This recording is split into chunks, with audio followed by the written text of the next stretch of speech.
Nii, tere! Liiklust on alati hea hakata rääkima, sest alati on see intrigeeriv.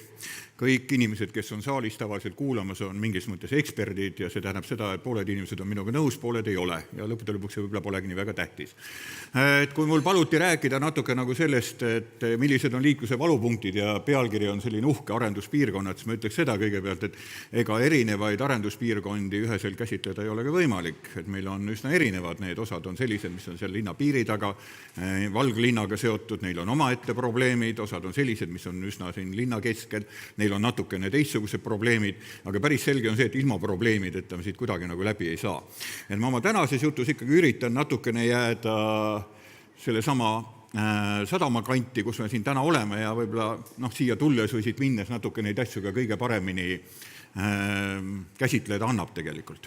Aga proovime natukene ka üldistada tegelikult. Kui vaadata, kuidas neid kõiki neid suuremaid valupunkte tegelikult Tallinna arendusega seotud, me kõik tahame, jah, nagu Pärtel siin just ütles, et me tahame, et linn läheks paremaks ja kasvaks ja oleks tugevam ja suurem, aga tahes-tahtmata igasugused kasvud toovad kaasa ka teatavaid valusid.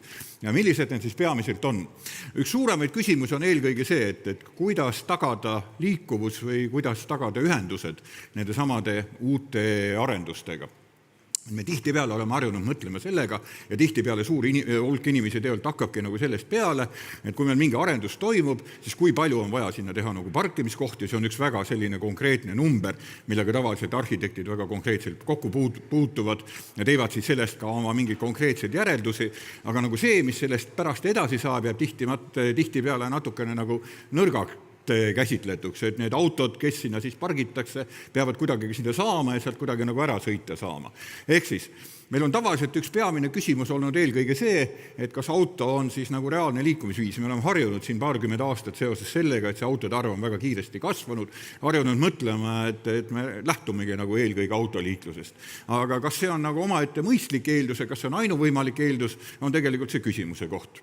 Nüüd, üks teine küsimus, mis nende uute arendustega tihtipeale seondub, on tegelikult see, et mingi tänav sinna tõenäoliselt tekib, kui me nüüd täna räägime siin sellest sadamalast, praegu oli juttu ka, natukene puudutasime peatänava temaatikat, natukene on jõudnud juttu sellest reiditeest, aga eelkõige küsimus, et milleks me seda tänavat tegelikult vajame, mille jaoks see tänav peaks nagu toimuma. Siin on alati tekib nagu küsimus, et millise tänave rajame ja mis on tema peamine funktsioon.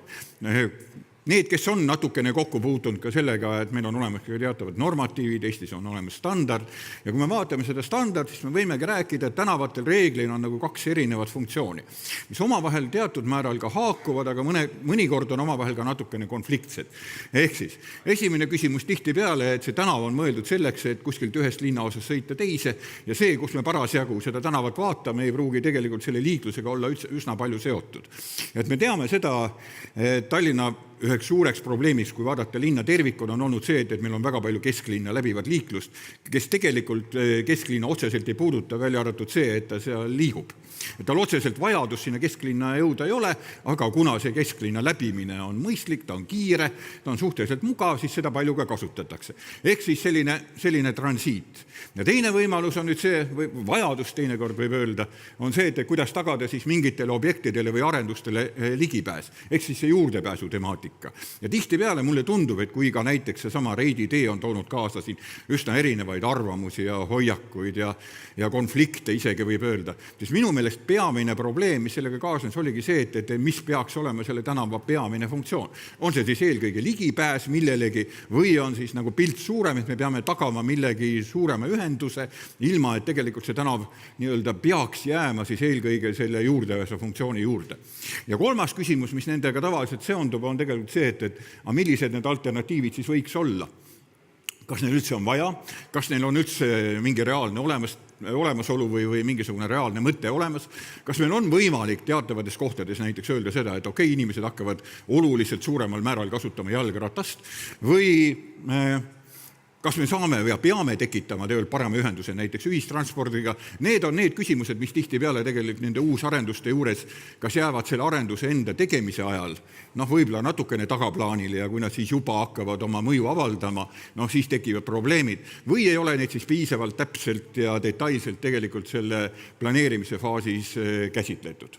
Kui me hakkame vaatama nüüd näiteks seda sama sadamala, tahakski nagu siia peale jääda selle jutu juures, eks ole, siis praegu ka, millest me ennem oleme paar ettekannet siin juba kuulnud, eks ole, et see sadamala on oma arenduste poolest hakkab omandama väga erinevaid funktsioone. Et tahes-tahtmata asub kesklinnale väga lähedal. See sadama funktsioon, nagu ma aru saan, jääb siia alles, kuigi siin viimastel aastatel on räägitud sellest ka, et kõige parem oleks, kui seda sadamat siin ei oleks. Ma arvan, et see on sama hea öelda, et kõige parem oleks, kui seda Tallinna linna siin ei oleks. Et siis võib-olla oleks mõned probleemid nagu lahendatud, et ma arvan, et need on ikkagi omavahel orgaaniliselt seotud ja siia nad mõnes mõttes ka jäävad. Ja nüüd on küsimus eelkõige, et kuna ta täpselt siin nagu asub, siis kõik need ühendused ja tänavad, mis siia lähedale praegu on tekkinud, on rajatud või on siis rajamisel, et neil ongi nagu üsna erinev funktsioon ja arusaamine sellest, millistena nad peaksid siis reaalselt tegelikult nagu toimima. Kui me nüüd räägime näiteks praegusest Ahtri tänavast või sellest praegu just ehitatavast reiditeest, siis on päris selge, et ka sellel on tegelikult nagu erinevad funktsioonid tekkimas ja sinna külge ilmselt kleepuvadki erinevad soovid seda tänavat kasutada. Üks on kindlasti see sama, millest me oleme kuulnud. Sadam on siin, tähendab ühenduse praamlaevadega. On päris selge, et kui inimene on sisuliselt praami peal endale või laeval endale pileti ostnud, on ta teinud siis seda selleks, et sõita autoga näiteks Soome või Rootsi või tuleb ka siis mingisugusel muul moel siia sadamasse, et laeva peale pääseda, siis sellest tal enam nagu valikuvõimalus ei ole. Kui mul see autopilet on olemas, ma hommikul seda teen, sõltumata sellest, milline on tegelikult see liikluse olukord parasjagu seal, eks ole. Nüüd teine, mis seda ala väga tugevalt iseloomustab, on tegelikult vajadus tagada teatavad ühendused erinevate Tallinna linnaosade vahel. Ja isegi mitte ainult Tallinna linnaosade vahel, me teame, et seal Tallinnast veidi põhja pool on üks suhteliselt rikas ja suhteliselt kiiresti arenev vald, kuskil umbes 20 000 inimesega täna, kellel reaalselt ei ole ju väga häid muid väljapääse, kui sisuliselt kasutada Tallinna tänavavõrku.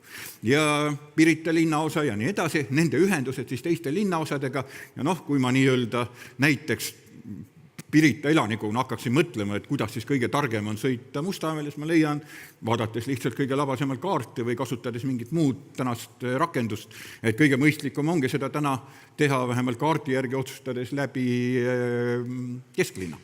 Ja kolmas funktsioon, mis selle sama kandiga nüüd hakkab tegelikult nagu olulisel määral haakuma, on tegelikult need samad sadamaarendused, millest praegu just Helema siin ennem rääkis. Et kui sinna tulevad uued elanikud, siis selgelt neil tekib omakorda selline kolmas teatav huvi ja funktsioon oma igapäevaste tegevuste, eelkõige liikuvusega seotud tegevuste realiseerimiseks. Kui me hakkame praegu vaatama, et mis siin täna nagu toimub, et milline see olukord on täna, siis väga jämedalt võib öelda, siin natuke erinevaid numbreid, aga need suurusjärgud jäävad kuskil enam-vähem samasse kanti ikkagi, siis tänasel Ahtri tänaval on liiklust kokku umbes seal kuskil 2800-3000 auto suurusjärgus tunnis ühel tipptunni ajal. Me näeme, et loomulikult tipptunnid on erinevad, hommikul on suurem liiklusvoog Pirita poolt linna sisse, täiesti arusaadav ja täiesti mõistlik. Muide, kui vaadata seda nädalat, siis ma ei tea, kui palju on keegi linnas autoga liikunud selle 2 päeva jooksul, annab otseselt tunda tegelikult, et liiklus on kergem, kuna mõtlesin eile, et mis lahti, siis tuli meelde, koolivaheaeg, et selge, et kohe nagu olukord on teatud määral leevendunud niimoodi. Ja kui me vaatame siis nagu seda teist suunda, seal ka kuskil 1400-1500 autot umbes tunnis, et jätame umbes selle numbri meelde, et praegusel hetkel kuskil seal suurusjärgus umbes 3000 autot tunnis 2 suunas kokku kasutab praegusel hetkel Ahtri tänavat. 3000 kuni 3200, eks ole. Ja nüüd mind hakkas kõvasti huvitama see, et aga kui palju sellest liiklusvoost tegelikult reaalselt on seotud sadamaga.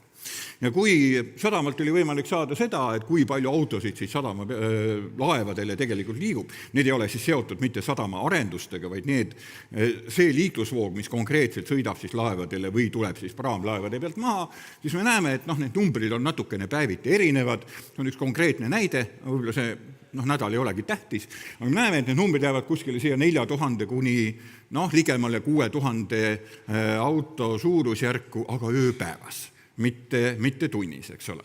Nii, ja kui me nüüd need 2 asja proovime nagu kokku panna, enne võiks veel korraks vaadata, et milline see liiklusvoog on ka. Et kui me tihtipeale räägime, siis tihtipeale sadamaühendusega selline esimene assotsiatsioon, mis tekib, on tihtipeale see, et me räägime rekkari liiklusest. Suured 20-meetrised kolakad mürisevad undavad, gaasitavad, eks ole, et väga ebameeldiv on natuke nagu see liiklus. Kui me reaalselt vaatame, siis tegelikult umbes 80% sadamaga laevadega seotud, siis liiklusvoost on tegelikult sõiduautod, umbes 20% on siis tegelikult veoautod ja kuskil umbes 1% võrra või suurusjärku jääb siis see liiklusvoog, mis on seotud sadamaga, aga mis on siis nagu busside all. Et umbes 80-20 siis see suhe kergete ja siis raskete sõidukite vahel. Ja kui me nüüd edasi hakkame vaatama, mis siis juhtub, kui nüüd saab valmis see Reidi tee, sellega on tegelenud ka projekt, sellega oleme tegelenud ise, seda on tegelenud veel tegelikult nii ja naa, siis võib öelda seda, et kui me nüüd tänased numbrid püüame nüüd nagu kokku panna, siis me saame umbes taolise tulemuse, et tulevasest Reidi tee liiklusest kuskil 15-20% maksimaalsel hetkel võiks olla seotud nagu praamiliiklusega. On selge ka, et praamiliikluse puhul on mõned perioodid on võib-olla rahulikumad, talvel võib-olla on neid liiklejaid natukene vähem, suvel natukene teatud määral rohkem, aga suurusjärk kuskil 15-20% oleks siis see, milleks Reidi teed on vaja, et tagada sadamaühendus, et tagada tegelikult laevade ühendus, mitte veel sadamaalade arenduse ühendus. Võib öelda, et see 15-20% ei olegi nüüd nii vähe ööpäevasest liiklusvoost, on ikkagi suhteliselt tähelepanuväärne. Kui vaadata nüüd selle nii-öelda pooltühja või pooltäis klaasi teist poolt, siis alati võib öelda, et 80-85% ei ole sellega tegelikult jälle otseselt nagu seotud. Et see on siis see teine transiitne eelkõige liiklusvoog, mille huvi ei ole eelkõige jõuda sadamasse, vaid kes kasutab siis seda tulevast Reidi teed mingisugusel teistsugusel eesmärgil, et jõuda kuskile mujale, aga mitte sadamaala arendusse tegelikult. Kui me nüüd natuke vaatame, mis tulevikus edasi saab, et on tehtud erinevaid prognoose, et kui see praegu see suurusjärk jäi kuskil sinna 3000 kanti tunnis kogu liiklusvoog ja sellest siis kuskil 15-20% on seotud konkreetselt laevaliiklusega, siis tulevases olukorras, mitte väga kauges tulevikus, aga ütleme mõne aasta pärast tinglikult siis, kui Tallinna peatänava projekt peaks olema näiteks valmis, mis omakorda siis nagu surub teatud määra sellest tänasest liiklusvoost ka sinna tulevasele Reidi teele, siis tõenäoliselt see suurusjärk tunnine liiklusvoog veidi kasvab, kuskil seal võib-olla umbes 10 kuni maksimaalselt 20% ja hakkab ulatuma suurusjärku kuskil umbes 3500 autot tegelikult nagu tunnis. Nii, ja nüüd kogu selle numbri hulga valguses tekib alati esimene küsimus, mis asi see Reidi tee siis õieti on? Mille jaoks me teda tegelikult ehitame? Kas tema peamine funktsioon ongi tagada juurdepääs sadamalale, nendele 15-20% liiklusvoost, sellele umbes 5000 sõidukile, kes on seotud siis konkreetselt laevaliiklusega, või on see hoopis tegelikult nagu transiitliikluse lahendamine? Vaadake, esimene küsimus, mis alati kesklinna liikluse diskussioonides nagu tuleb esile, on see, et okei, me ei taha kesklinna palju autoliiklust, eriti veel transiitset läbivat autoliiklust, ja esimene vastuküsimus on see, kus ma siis sõidan? Et kui ma ei sõida seal näiteks praegusel või tulevasel peatänaval, Narva maanteel või Pärnu maanteel, kus ma siis sõidan?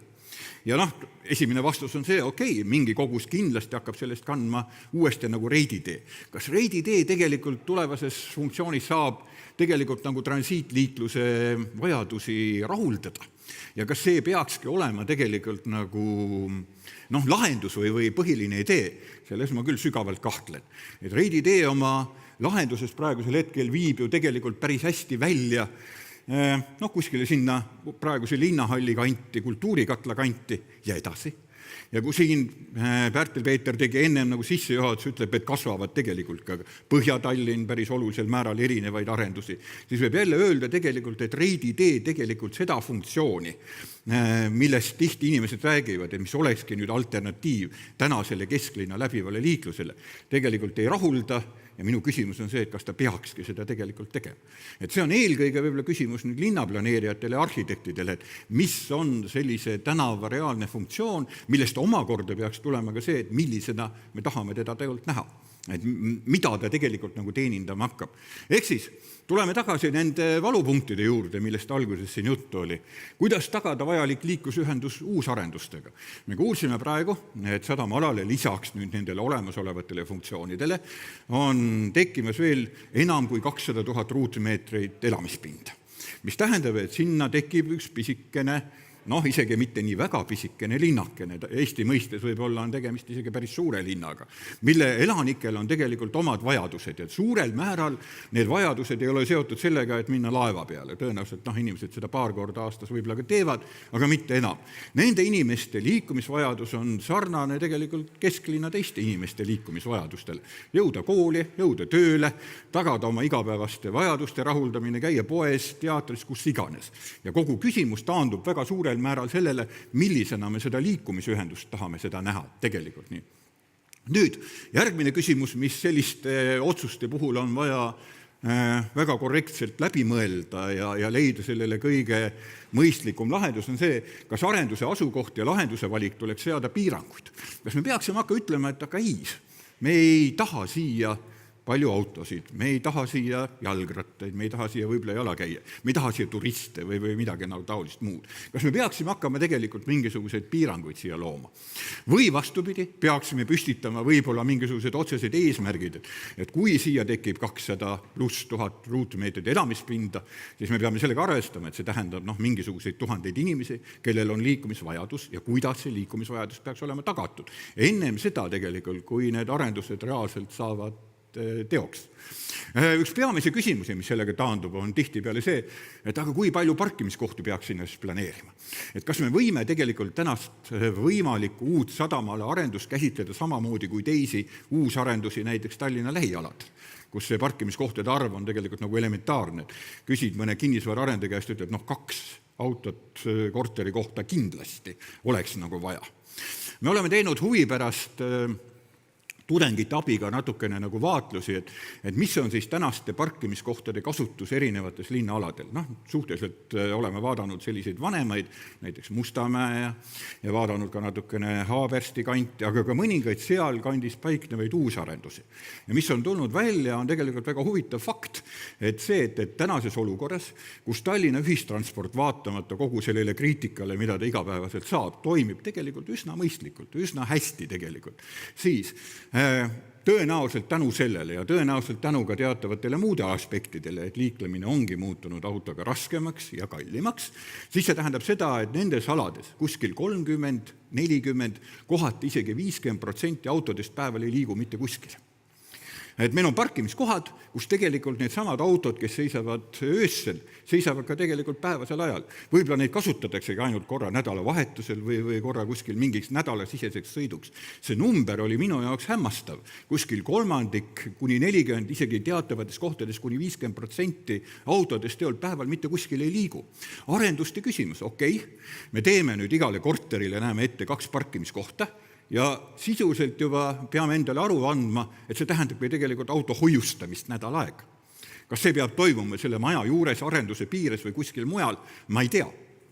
Ja viimane küsimus, mis on nüüd vaja kindlasti nagu lahendada, et milline on see mõistlik probleem näiteks sadamalal. Täna on siin ka väga palju olnud juttu sellest, et tagada ühendused, mis on jumala õige, aga milline on see mõistlik tasakaal? Kui palju me tegelikult peaksime lubama siis autoliiklust lahendust või me peaksime nendele inimestele, kes sinna sadamalale mingil hetkel plaanivad osta endale elamu. Et vabandust väga, aga sa peadki aru saama, et tegelikult sellelt alalt autoga ligipääs sellise tippkoormuse ajal lääne suunda ei olegi tegelikult võimalik. Ei olegi kuskile nagu minna ja tegelikult ei ole ka ühtegi mõistlikku lahendust ja omaette küsimus, kas see lahendus üldse on vaja reaalselt tagada. Reiditee selge ühendus praegusel hetkel annab palju parema ühenduse kui täna tegelikult sadama laeva ühendusega, kindlalt. Mingis mõttes, toob kaasa ka tegelikult nüüd Viimsi, Pirita ja mõnede Lasnamäe alade autoliikluse koormuse lähenemise kesklinnale. Aga ta ei lahenda seda päris kindlasti, sest et mingisugust edasipääsu samasuguse kvaliteediga tänava näol tegelikult nagu on Reiditee kuni linnahallini. Lääne poolde meil tegelikult ei ole ja tegelikult ei ole seal ka vist head lahendust reaalselt tegelikult nagu võtta. Kui vaadata, keda see probleem siis puudutab, ma võtsin välja eelmise aasta seisuga Statistikaameti numbrid.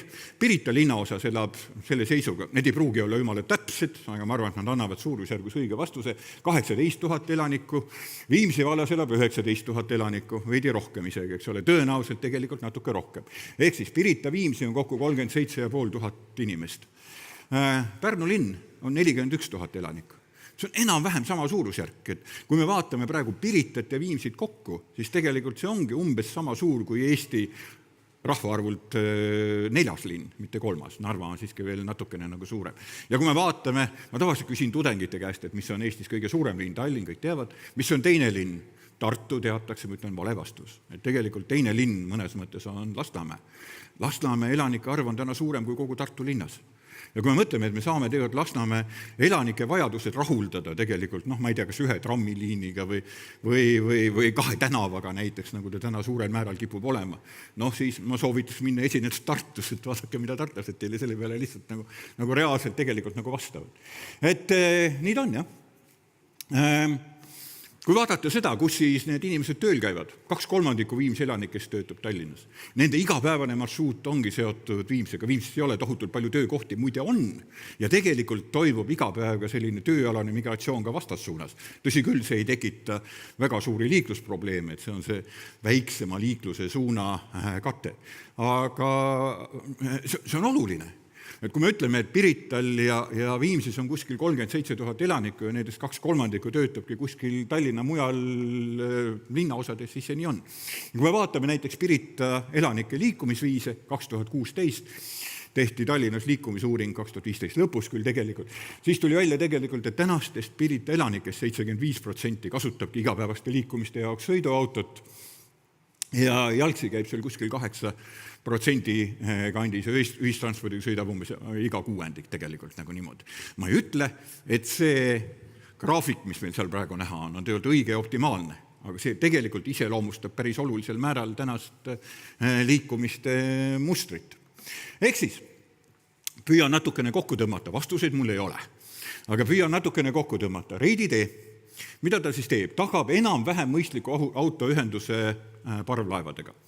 Et need võimalused, mis sellega seoses parandavad, on nad siis need 20% raskeid sõidukeid või see 80% sõiduautosid on üsna mõistlikud. Aga mitte mingil määral Reiditee ei taga ühendust Viimsi ja Pirita elanike jaoks teiste linnaosadega ja teiste eelkõige lääne pool asuvate linnaosa elanikega, ehk siis Mustamäe, Haabersti, ka siis edasi Saue ja Harku vallad ja nii edasi, või siis näiteks Pärnu suund.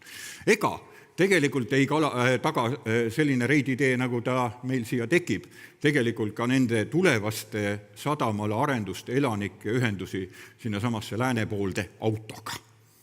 Ja ma arvan, et see ongi tegelikult see sõnum, mis tegelikult tuleks nagu selgelt välja öelda, et nii on. Et nagu paremaid alternatiive meil tegelikult reaalselt täna olemas ei ole. Need ongi need valupunktid, mida me siis tahame nagu saada. Me ei saa tegelikult nagu nende ehitustega tagadagi tegelikult tänast pilti ja samal ajal me ei saa ka öelda, et see tänane pilt ongi tegelikult nagu võib-olla kõige optimaalsem. Ehk siis võtan kokku järeldused. Ühendus sadamaga on elementaarne vajadus. Kui see sadam on siin ja need laevad toimetavad, siis on selge, et nendele laevadele peab jõudma. Ma olen tihtipeale nagu mõelnud, et need rekkajuhid, kes tulevad, siis on neil siis Poola numbrimärk või mõni teine seal küljes, ja kui nad sõidavad läbi Tallinna, siis nende huvi ei ole mitte vaadata oma autost Tallinna huviväärsusi, vaid jõuda kõige kiiremini sinna laeva peale, eks ole, et see vajadus on neil ilmselt olemas. Et me ei saa öelda, kuule, et sõida kuskilt niimoodi või naamoodi või oota seal. Tema teeb oma tööd ja tahab selle töö võimalikult hästi nagu ära teha. Transiitliikluse nõudlus tegelikult täna ei Reiditeega ega sadama arenduste tagada ega kuidagi lahendada ei ole võimalik. Ja omaette küsimus, kas see üldse on võimalik või vajalik. Ja kolmas, mida ma tahan nagu välja tuua, et need on olulised momendid, on see, et sadamale arendamisel tuleb arvestada, et autoühendused muutuvadki raskeks. Need inimesed, kes sinna elama lähevad, peavadki endale aru andma, et sellist autokasutuse mustrit, nagu nad võib-olla on harjunud täna tegema, nad enam tulevikus teha ei saa. Sellel elukohal tõenäoliselt saavad olema seal mingisugused muud eelised, aga mõistliku autoühenduse tagamine kõikidesse teistesse linnaosadesse ei ole tegelikult nagu võimalik. Nüüd siit tulevad küsimused, aga näiteks parkimiskohtade arvu kohta, kui palju neid tegelikult siis vaja on, kui palju me neid peaksime planeerima, kas tõesti on vaja tagada siis mingisugused autode seisukohad ja milline see lahendus peaks olema. Milline võiks olla siis see hoidmise osa ja milline võiks olla see parkimise osa ja selgelt, et kui palju siis me peame tagama tegelikult nagu autoga ligipääsu arendustele. Et need on probleemid, mis on vaja välja tuua kuna mu jutu teema pidigi olema probleemide väljatoomine, siis seda ma praegu ka üritasin teha. Aitäh, et kuulasite.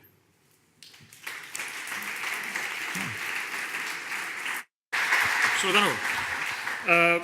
Sa mainisid palju huvitavaid asju nende hulgas seda, et kui sa oled rääkinud kinnisvara arendajatega Tallinnas, siis nende norm on 2 auto parkimiskohta per korter. No, see ei ole norm, aga see on tihtipeale see, mis kõlab läbi, et tänapäeval on ju igas peres 2 autot, mis statistiliselt muidugi ei ole päris tõene, aga tundub, et selline hoiak või arvamus on üsna domineeriv. Jah. Et kui mitte 1, siis 1,5, kindlasti 1. No, parem oleks kindlasti rohkem kui 1, eks ole, ja siis see järgmine täisnumber tulebki sealt juba 2 tihtipeale. Jah. Stockholmis on näiteks niimoodi, et Stockholmi kõige moodsam, kaasaegsem, jätkusuutlikum linnaosa, mis on planeeritud, Norra Djurgårdsstaden, mis on naljaka nimega, inglise keeles veel naljakam, Royal Stockholm Seaport, rootslased krimsutavad selle naljaka nime peale ka nina. Parkimiskohad on seal lahendatud niimoodi, et seal on per korter 0,4. Ehk kui on majas 100 korterit, siis seal on 40 parkimiskohta. Kõik, kogu lugu. Tänavatel on jäetud mõned parkimiskohad maja ette ja mitte niimoodi horisontaalselt nina maja seina poole, aga küljeti. Ja kogu lugu. Ülejäänud inimesed peavad liiklema bussiga või rattaga või jalgsi. Ja niimoodi seal linna planeeritakse ja see linna osa on seatud seal eeskujuks üle tervele Rootsile. Et see on väga palju kõmu ja populaarsust seal tekitanud. Huvitav lihtsalt kõrvutada seda 1,5 kuni 2 auto parkimiskohta Tallinnas. Ma mingil hetkel vaatasin Göteborgi numbreid, ka Rootsi ja ka hea näide tegelikult, eks ole. Ja nad tegid mingil hetkel oma parkimisnormatiivides ka olulise sellise muudatuse ja vähendasid neid ka umbes 2 korda. Nad olid ennem umbes sama suurusjärgus kui need, millest ma praegu siin rääkisin. Ja mis tuli välja, oligi see tegelikult, et see sama auto hoidmise teema, et suures osas autot tegelikult ei kasutatagi, järelikult see parkimise koht, mis talle antakse, on pigem nagu selline garaaž, nagu ta vanasti oli, eks ole. Ma mäletan ise, kui ma olin väike poiss, mul isal oli auto, garaaž seisis kuskil 2 kilomeetrit eemal, siis me käisime seal nädala lõpul, see oli terve üritus, minna garaaži, võtta auto, sõita kuhugi, tulla tagasi, eks ole. Et tänapäeval on see pilt teistmoodi läinud, aga võib-olla see ei olegi nii väga halb lahendus. Aga teine asi, mis ma tahtsin veel Göteborgi kohta öelda, on see tegelikult, et Rootsis näiteks, neil on küll linnapõhised parkimisnormatiivid, aga see sama parkimisnormatiivi väärtus on tihtipeale seotud ka sellega, et kuidas tagada teiste alternatiivide olemasolu. Kui on hea, tugev, kiire, sage ühistranspordiühendus, siis võibki teha vähem parkimiskohti ja vastupidi. Täpselt, et niimoodi saaks seda nullist kindlasti siit üle võtta, et meie teeme ka 40 parkimiskohta per 100 korterit, sest mis nad muidu teevad. Sul oli üks väga huvitav slaid, kui sa saad sinna tagasi minna kuskil alguse poole, oli võetud sild. Kui meil on võimalik tehniliselt lahendatud, korraks panna tagasi varasem pilt, ma seni kirjeldan sulle ja publikule seda, kus oli võetud roheline vöönd ja seal oli pandud siis sild. Kas see nüüd oli renderdus Tallinnast või see oli miski sarnane? Ei, see ei olnud sild, see oli pigem nool seal, eks ole, et sa mõtled seda vist. Just. Tagasi üks, vaata. No nüüd jälle tagasi, lähme siit. Kas saab tagasi sealt äkki? Palun tagasi. Mul on edasi nupp siin kahjuks. Otsid, jah. Nii, just. See vist ei ole päris Tallinn, aga kas see põhimõtteliselt võtab selle visuaali kokku, et juhul kui me võtame reidide loogika ja transiidi koridoride loogika ja arendaksime seda maksimumini välja, heites kõrvale kõik siukse urban õhinapõhise asja, siis transiitliiklus, see oleks nagu ahtritee ja liiguks niimoodi. Seda ta ongi tegelikult. No tänasel hetkel küsimus on ju selles, et isegi täna vaatamata sellele, et seal Uus-Sadama kandis on, arendused ei ole praegu sellised, nagu nad ilmselt saavad olema, siis tegelikult see valupunktidest oli jutu täna. Ikkagi on täna kuskil seal praeguse kultuurikatra elektrijaama seal kandis. Sealt ju meil läbipääsu enam kuhugi ei ole. Ja see on ühtepidi, meil tuleb see surve nii-öelda sellest ida poolt, aga teistpidi ka Põhja-Tallinna poolt ja seal see kõik kokku saab. Et päris selge on, et ma ei tea, võib-olla see nõuaks sinna mingisugust taolist Haabersti-laadset sõlme, aga isegi selles ma päriselt ei usu, et see tegelikult nagu lahendus oleks. Haabersti sõlm ju lahendus Haabersti sõlme ära, aga nüüd on hipodroomi ja Paldiski maantee ristmikul see asi edasi. No kart on, jah. Aga see juhtib Tallinna Transpordiameti visiooniga ehitada meile 2-korruselisi maanteesid Tallinnasse. Tallinnas ei ole ühtegi 2-korruselisi maanteed minu teada peale Laagna. Käid ju välja mõte, et teha teine korrus tasuliseks nendel inimestel, kellel on väga kiire. Oli Talvo Rüütelmanni idee. no ma ei tea, ükspäev ma lihtsalt vastan sellele niimoodi, et ma lugesin ükspäev Autolehes vist oli vahva artikkel, kus öeldi, et tulevikutransport peakski kõik kulgema õhus, et õhus on ju tohutu palju ruumi. Et kõik need 100 000 inimest hakkavad kõik siis droonidega siin ringi laskma, mõtlesin jah, et kindlasti õhus on rohkem ruumi, aga pagan, nad tahavad mingil hetkel ka maanduda kuhugi. Siis on see probleem jälle. No nii, me jõuame võtta ka küsimusi publikust tükki 2, kui meil on mikrofon ja kui meil on käsi ja seal on käsi, kas on ka mikrofon, palun nimi, palun küsimus. Tere, Ülar Marko arhitekt. Kuna ma alati naudin Taag Antovi väga täpseid numbreid ja ettekandeid, siis ma naudin ka praegu seda, et ma sain ühte kohta näppu panna ja tahan norida. Okei. Seal, kus oli 20 veoautod ja 80, ja siis justkui kõlas niimoodi, et veoautod ei olegi ju nii suur probleem, et nad on 20%. Tegelikult üks veoauto ühikuna võtab kolme sõiduauto raja või selle pikkuse ja lisaks veel nad ületavad valgusfoore aeglasemalt kui need 3 autot. Nii et tegelikult see suhe ikka 20-80... Füüsiliselt on jah 20-80, kui me võtame tõesti oma ruumikasutuse poole pealt, no siis ta võib-olla läheb kuskil 40-60 või midagi, võib-olla 50-50 isegi. Jaa, Ülar on õigus muidugi, jah. Absoluutselt. Me jõuame ühe küsimuse veel võtta. Kas? Palun. Andres. No nii, juttu oli Transpordiametist, Andres Harju Transpordiamet. Tähendab, põhimõtteliselt eelneva küsija jälgides 15-20% liikluskoormust moodustab sadama liiklus, aga kuna nad tulevad väikse intervalliga ja pakkidena, kui palju see tegelikult seda mõju juurde annab? See oli ööpäevane, jah, mis tähendab seda, et ma tegelikult vaatasin muide ka sadamaühendusi tegelikult. Et mis on nagu päris huvitav, et tegelikult neid suure koormusega perioode, mis tegelikult ühtivad väga täpselt linna tipptunniga, muide väga täpselt ei ole. Mingid 1 laev päevas vist oli või umbes 2, mis satub täpselt tipptundi. Mis on tänane probleem eelkõige on see, et täna sadamasse saabuv sõidukivoog jõuab siia natuke juhuslikel aegadel, eks ole, et mõned tulevad siia tund varem, seisavad siin, võib-olla mõned mitu tundi, mõned võib-olla päris viimasel hetkel natukene nagu niimoodi. Et nii ta on. Et selles mõttes, ja ma võtan siis ka Ülari jutu ka natukene nagu kokku või küsimuse, mida ta kokku võttis. Jah, ma tahangi öelda tegelikult seda, et reiditee täna on tegelikult nagu sadamaühenduse jaoks täitsa vahva asi, täitsa õieti lahendatud asi. Aga lootus sellele, et see reiditee hakkab kuidagi nagu teenindama transiitliiklust, on asjatu. Et see oli eelkõige selle jutu mõte. Ja teine küsimus, mis alati nagu kaasneb, on see, et kui meil on suur liiklusvoog ja tekivad ummikud, siis tegelikult need sõidukid, kelle eesmärk on jõuda sadamasse, teevad seda sõltumata sellest, kellel kas see võtab neil vähem või rohkem aega, nad peavad arvestama, mõnikord jäävad võib-olla laevale hiljaks ja kiruvad, eks ole, kirjutavad Tallinna Sadamale kaebekirja, aga nüüd nendel teistel tegelikult peab olema see valikuvabadus.